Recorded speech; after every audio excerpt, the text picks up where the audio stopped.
കരഞ്ഞുകൊണ്ട് പാദങ്ങൾ ചുംബിക്കുന്നു. സംസാരിക്കാനുള്ള ശക്തി ലഭിച്ചപ്പോൾ അയാൾ പറഞ്ഞു, എത്ര കാലമായി ഞാൻ അങ്ങയെ കാത്തിരിക്കുന്നു. എത്രയോ കാലം. ജീവൻ എന്നിൽ നിന്നും വാർന്നു പോകുകയാണ്. മരണം അടുത്തെത്തിയിരിക്കുന്നു.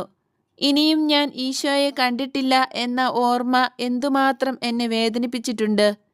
എങ്കിലും എല്ലാ പ്രതീക്ഷകളും അസ്തമിച്ചിരുന്നില്ല.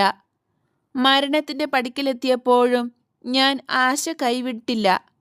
ഞാൻ സ്വയം പറയും, ആ അമ്മ പറഞ്ഞില്ലേ ഞാൻ ഈശോയെ വീണ്ടും ശുശ്രൂഷിക്കുമെന്ന്. ഇമ്മാനുവേലിൻ്റെ അമ്മയായ അവൾ സത്യമല്ലാത്ത ഒരു സംഗതി പറയില്ല. അവളേക്കാൾ ആഴത്തിൽ ദൈവവുമായി ഒന്നായവർ ആരുമില്ല. ദൈവത്തെ സ്വന്തമാക്കിയ ആൾ ദൈവികമായത് എന്താണെന്നും മനസ്സിലാക്കും. എഴുന്നേൽക്കൂ, അമ്മ നിന്നെ അനുഗ്രഹിക്കുന്നു. സ്നേഹാന്വേഷ